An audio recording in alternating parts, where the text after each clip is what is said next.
Hello, friends. It's Kimberly here with Specialty Care Management and Reiki and Coaching. Happy Friday. I hope that you've had a wonderful week. It has been a fast week. Come to think of it, it's been a fast month here.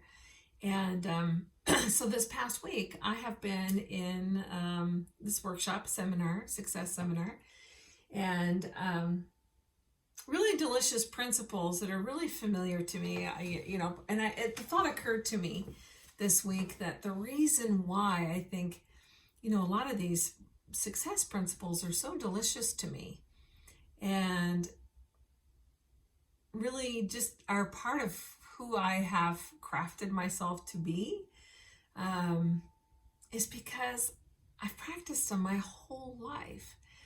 And, I just kind of thought I'd share a little bit.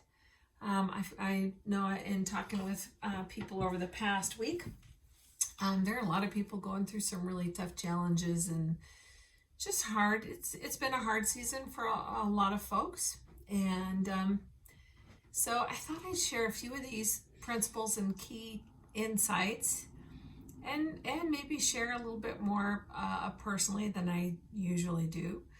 Most people that know me, it's interesting, will usually describe me as very cheerful and positive and outgoing and whatnot. And it's interesting because, that's not always who I was. That's who I wanted to be, and who I've practiced and who I've become. But honestly, through programming over a lifetime.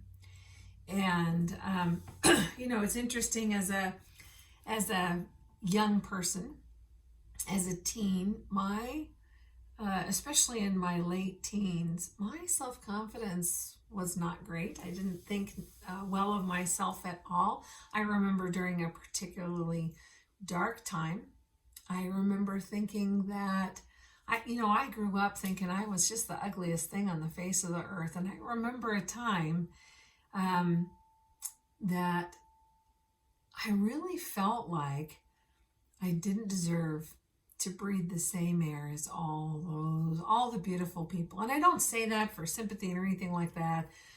That's not who I am today.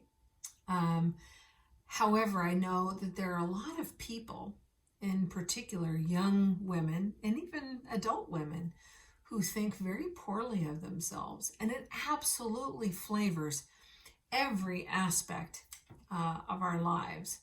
A lot of people I know have some very impotent inner views on their outer world, and we do create that.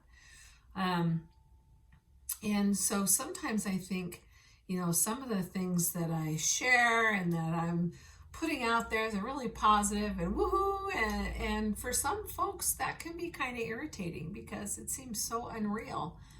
But I just want to share with you that you can, if you're in a place, whether it's your life or your career, your relationships, your family, yourself, that you're not happy and that you don't feel good about who you are or where you are or what you're involved in or whatever, you can change that in an instant. And I do not say that lightly.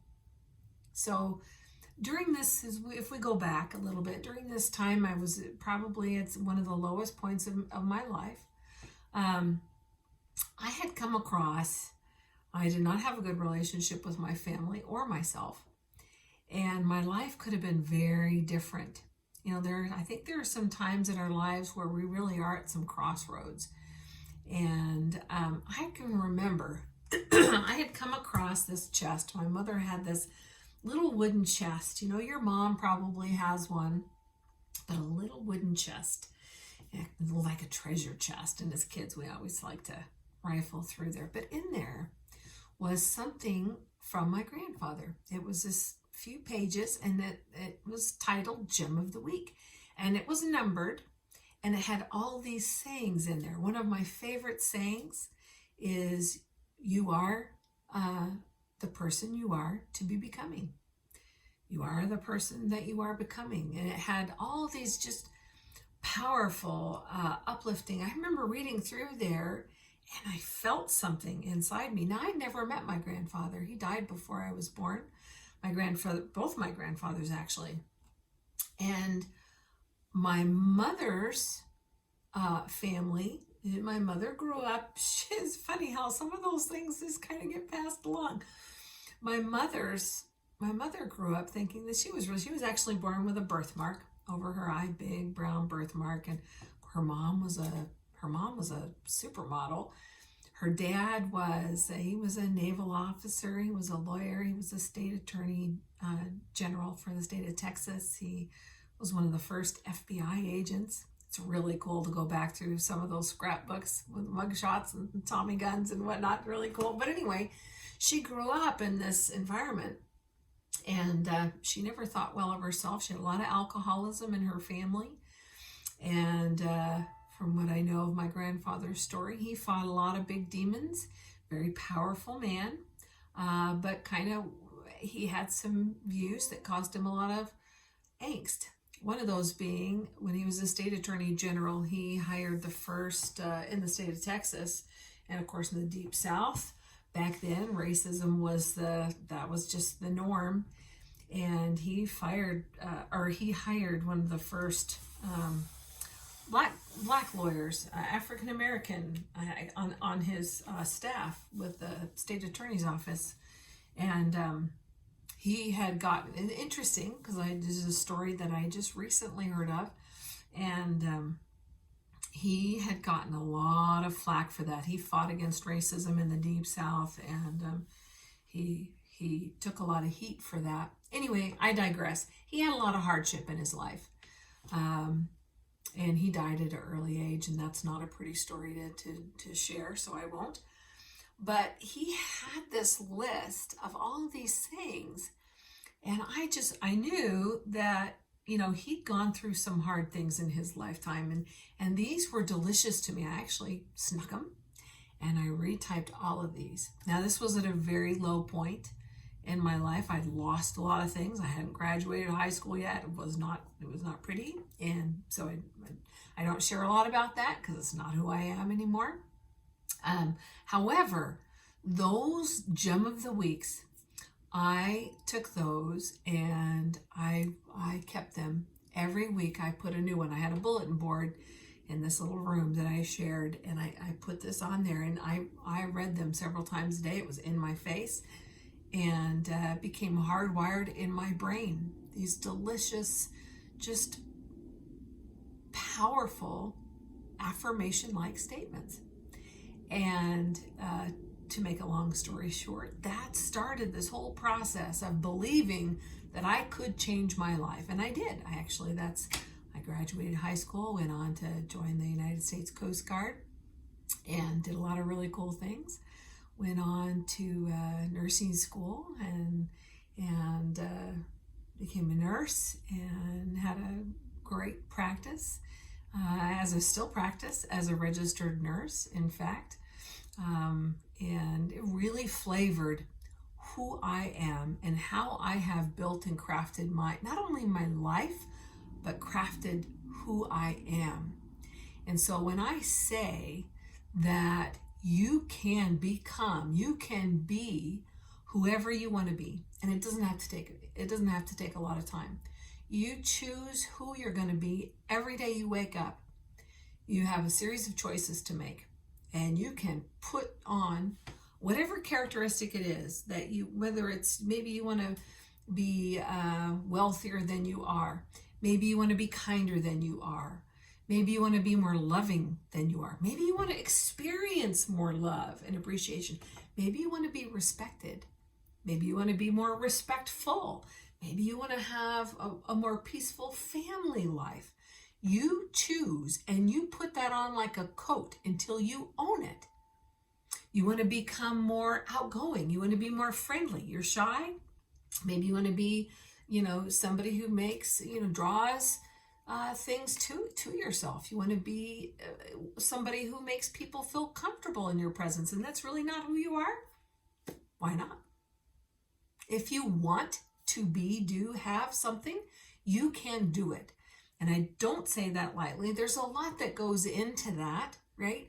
But this is all where it starts. You have this beautiful computer right here between your two ears in your brain, and you choose what program is going to run in this brain. You choose that. You craft it. If you don't like the program that's running, hit delete, hit cancel, and put in a new program and run it until you own it.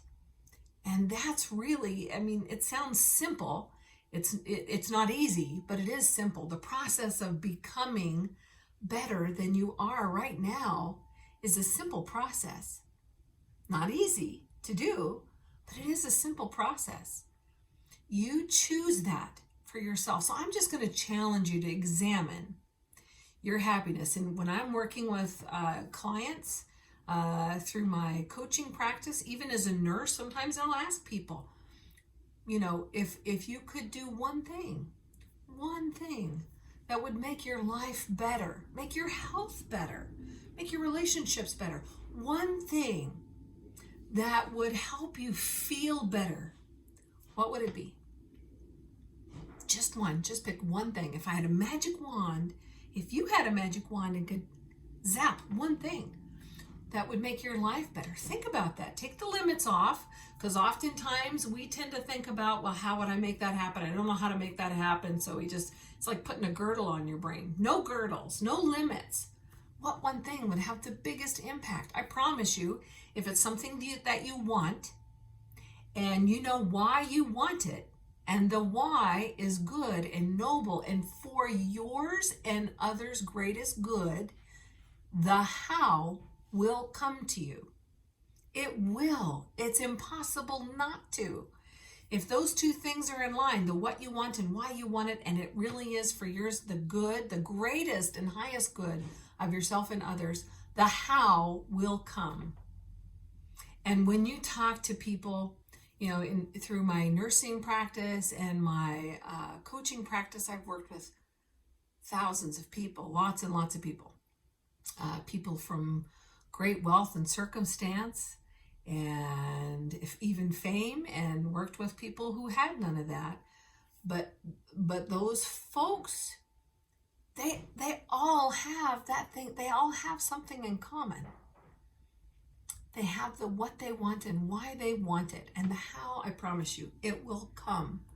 It's impossible for it not to. That's my challenge for you. Take the girdle off. I don't care who you are right now, unless it's who you want to be.